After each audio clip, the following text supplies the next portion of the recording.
हाँ जी, आज करेंगे एवरेज आउटगोइंग क्वालिटी लिमिट क्या होती है। आउटगोइंग का मतलब है डिस्पैच होके कंज्यूमर तक जाने के लिए उसमें मैक्सिमम लिमिट कैसे कंसीडर की जाती है। ठीक है, मैक्सिमम कितने allowable defective piece in the lot में आ सकते हैं। This is the average outgoing quality limit. Sometimes the consumer is guaranteed a certain quality level after the inspection. कई बार वो जो हमारा कंज्यूमर है वो ये गारंटीड मान लेता है कि उसको जो क्वालिटी इंस्पेक्शन के बाद प्रोवाइड की जा रही है वो मेंटेन्ड है और हमेशा उसी तरह की क्वालिटी मेंटेन की जा रही है प्रोड्यूसर के द्वारा। जैसे let the producer fraction defective का मतलब वो ऑन एन एवरेज जिस तरह का पीटी क्वालिटी का प्रोडक्ट बना रहा है। अब ये देखो कि lot quality before the inspection करने से पहले, यानी कि जब एकदम से बन के जो माल आता है वो पी बार होती है, ऑन एन एवरेज बेस पे आती है। ठीक हो गया। और दिस इज़ द नॉर्मल, इसको हम बोलते हैं इनकमिंग क्वालिटी। जब हमारी बन के सीधी वहाँ पर पैकेजिंग के लिए आती है उसको हमने बोला है इनकमिंग क्वालिटी लेवल, क्योंकि उसमें डिफेक्टिव भी है तो उसमें डिफेक्टिव परसेंटेज अलग होगी। इंस्पेक्शन के बाद सैंपल के द्वारा हम पता लगाएंगे वो अलग होता है वो number.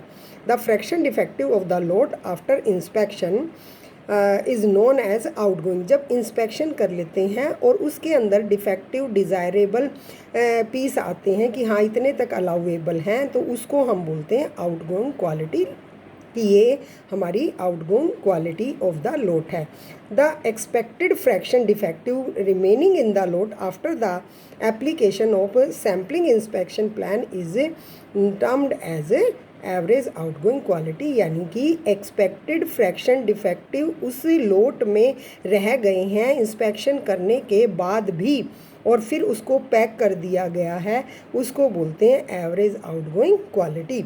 Obviously it is a fraction of A functions of incoming quality P. जैसे अब आपको ये रिमार्क्स में अच्छे से समझ आ जाएगा। फॉर रेक्टिफाइंग इंस्पेक्शन प्लान की जाती है, उसके अंदर ये वाली एवरेज आउटगोइंग क्वालिटी मेंटेन की जाती है। अब एवरेज आउटगोइंग क्वालिटी तो आपको पता है कि पी बार तो होनी चाहिए, ऑब्वियसली वो उसी पे ही ऑन एन एवरेज प्रोड्यूसर कहता है मैं पी बार करता हूँ। अब आपके पास क्या है, फॉर रेक्टिफाइंग इंस्पेक्शन प्लान है। रेक्टिफाइंग इंस्पेक्शन प्लान का मतलब 100% इंस्पेक्शन ऑफ रिजेक्टेड लोड की जाती है।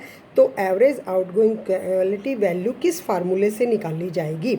AOQ is equal to P bar के बराबर है और इसमें हम P इज़ इक्वल टू बड़े वाले लोड का साइज़ और ये सैम्पल साइज़ फिर इसी से डिवाइड किए और acceptance quality level PA, probability of accepting a load PA जो हमने किया था, है ना।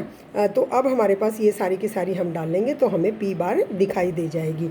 अब ये कह रहे हैं कि जो ये हमारा फार्मूला है, assume that all defectives found are repaired and replaced by good pieces, कि और इसके अंदर ये जो पी बार है ये तो हमने निकाल दी और जो डिफेक्टिव पीस थे उनको नॉन डिफेक्टिव से हमेशा चेंज करके लोट में डाल दिए जाते हैं। Since we look the defective piece in uninspected portion of acceptance load. अब देखो लोड था 500 का और उसमें से हमने 50 कर लिए, तो 450 पीस में भी हमारे पास क्या है, नंबर ऑफ डिफेक्टिव पीस हो सकते हैं।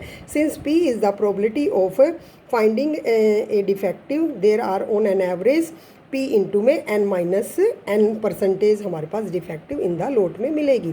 ठीक हो गया ना। Since P is the probability of acceptance of the lot, इसलिए उसको मल्टीप्लाई किया गया है।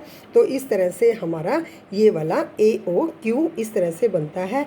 और इसकी लिमिट कितनी होगी, लिमिट का मतलब है अगर हमने एक महीने में 5 बार डिस्पैच किए तो 5 बार बनी तो उसमें मैक्सिमम वैल्यू भी होती है। If n is small compare to N then the good approximation, तो डायरेक्ट हम ऐसे निकालते हैं AQL, ये लिख देना।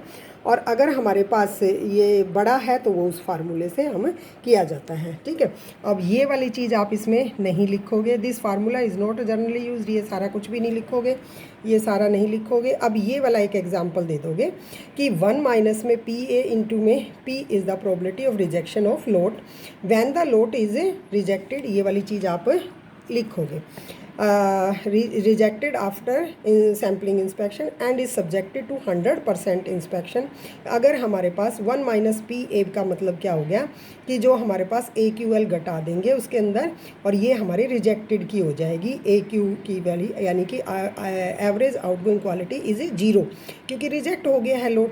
For a given sampling plan, कोई भी सैम्पलिंग प्लान है उसमें average outgoing quality can be plotted different values of P, different value of P different time period के लिए हम इसको प्लॉट कर सकते हैं कि बार बार एवरेज आउटगोइंग क्वालिटी कितनी P पे, कितने P बार पे हमारे रिजेक्टेड पे डिस्पैच हुई है।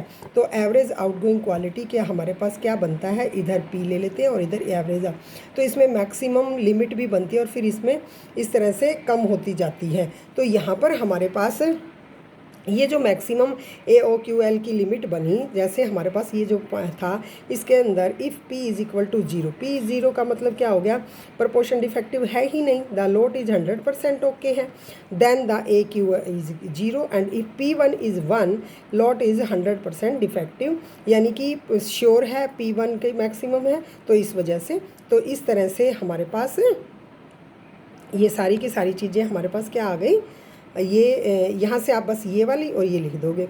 For the value, for the other value of P lying between, क्योंकि P is the probability of acceptance and rejection, तो मैक्सिमम इसकी रिजेक्शन की 0 है और एक्सेप्टेंस की 1 है, तो इस वजह से हमने इसको ले रखा है। तो P की 0.1, 0.2, 0.3 ऐसे P के डिफरेंट वैल्यू पे, यानी कि हम AOQ को प्लॉट करते होते हैं। जस्ट ये आपने लिखने के लिए, हम डेरिवेशन कहीं भी यूज़ नहीं कर रहे हैं। उसके बाद मैक्सिमम लिमिट जो P बार है that is denoted by this one, नहीं तो ऐसे लिख सकते हो कि P बार जो है हमारी मैक्सिमम इस फार्मूले के द्वारा, ये इसके द्वारा प्लॉट हो रही है बस। ओके, तो यहाँ से हमारे पास एक तो ये वाली चीज़ है, आप ये वाला लिख लोगे, एवरेज आउटगोइंग क्वालिटी लिमिट क्या है, राइट ए नोट में आएगा। इसके साथ में मैं आपको एक वीडियो साथ में वो भी गूगल पे से भी दे दूँगी, तो इन दोनों में से आपको समझ आ जाना चाहिए।